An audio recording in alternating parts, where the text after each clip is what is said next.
Okay, mga kaibigan, ha? Magandang umaga po sa inyong lahat. Magandang gabi kung nasan man kayo ngayon, ha? Kapapasok lang, mga kababayan. Grabing tarantahan, grabing takot, at hilong-hilo na naman ang proteksyon, ang prosecution ngayon. Isang malaking shocking truth ang sumambulat dahil pati ang isang dating sheriff na inaasahan nilang magiging alas at magdidiin sa pader laban kay Vice President Sara Duterte, tumanggi, ayaw sumali sa Moro-Moro. Bestado na ang sabwatan, supalpal ang mga peking resibo. Ang tanong ng bayan, sino itong mambabatas na nanginginig ang tuhod ngayon dahil ang akala niyang set for life na political demolition job naging isang napakalaking palpak. Hindi lang itong usaping politika, mga kababayan, ito ay usapin ng hustisya, ng batas at ng kaban ng bayan na nilulustay sa mga walang kwentang hearing na yan, walang kwentang impeachment trial na yan, walang impeachment na pre-conference trial na yan.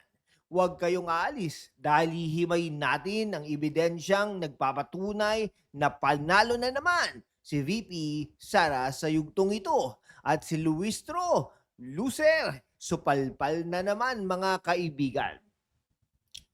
Okay ha, bago natin ilatag ang mga dokumento, bago ko ipakita sa inyo ang mga mukha ng mga natarantang tuta ng ilan, mag-subscribe muna kayo.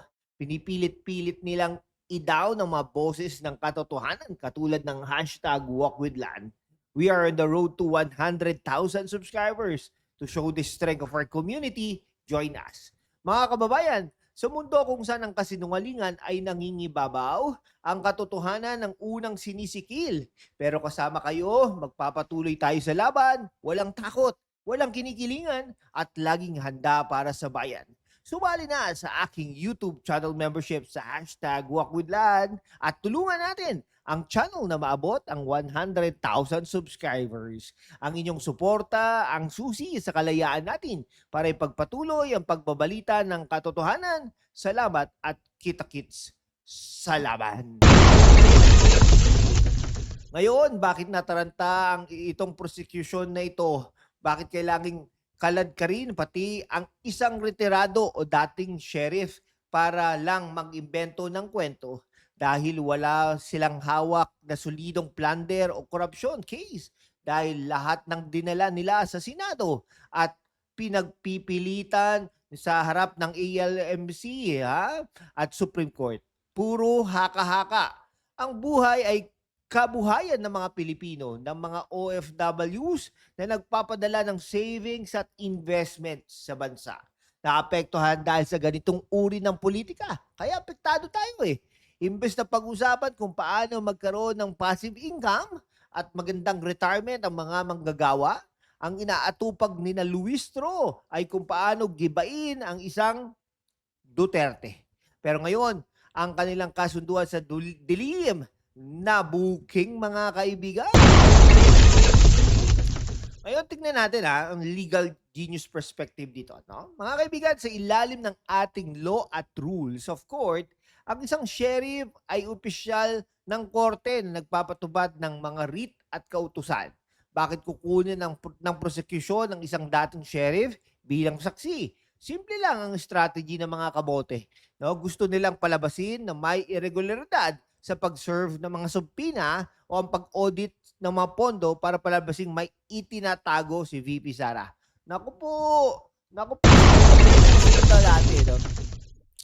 Okay, mga kaibigan Ngayon, problema.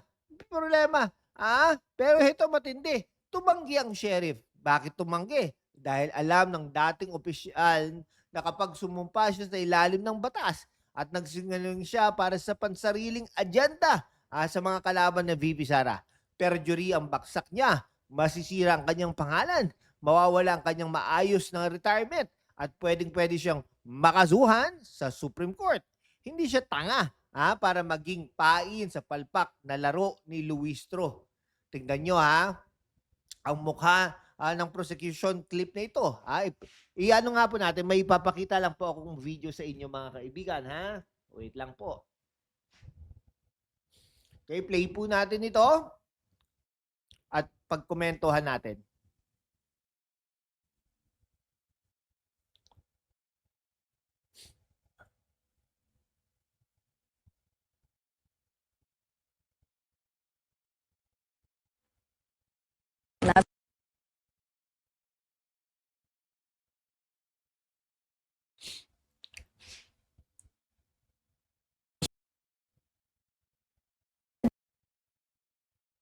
Okay, medyo may technical glitch po tayo. Pasensya na po.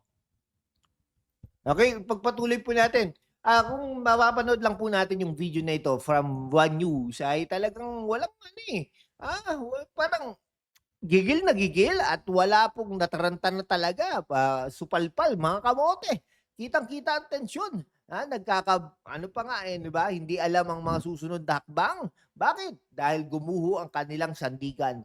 Ang akala nilang matinding resibo, naging basurang papel.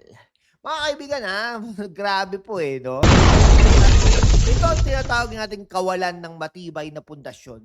Kung talagang may kasalanan si VP Sara, kailangan nyong mamilit ng mga testigo. Bakit kailangan nyong gumawa ng mga peking senaryo diyan sa Senado later, Ang katotohanan na patunayan na malinis ang transaksyon at ang mga buwabatikos, sila ang bistado ngayon na may ibang motibo, Gusto nilang protektahan ang sarili nilang wealth at tiyakin na sila ang mananatiling nakaupo sa poder habang ang masa ay naghihirap. Ngayon, mga kaibigan, bababaw ang luha ng mga balat sibuyas na politiko kapag sila ang nabubuking, parang mga tuta na nanginginig sa sulok kapag narinig na ang tutong dagundong ng hustisya. Ano ngayon ang ating konklusyon? Heto ang paliwanag ng henyo at ang hatol nila. Ang kasong ito laban kay VP Sara Duterte ay hindi na legal battle.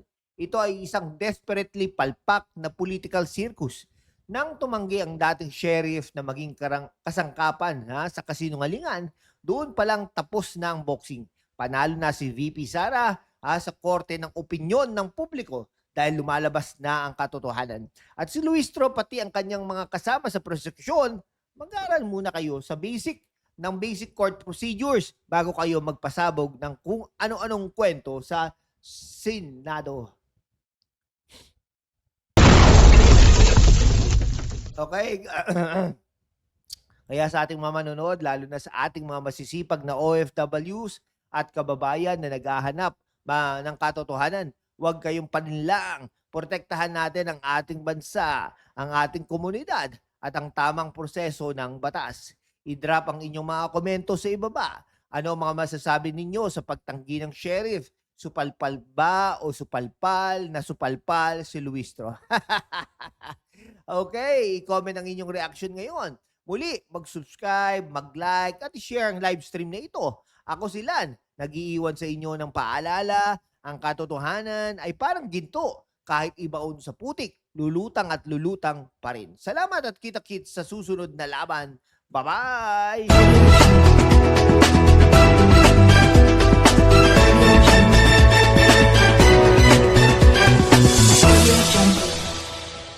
Maraming salamat.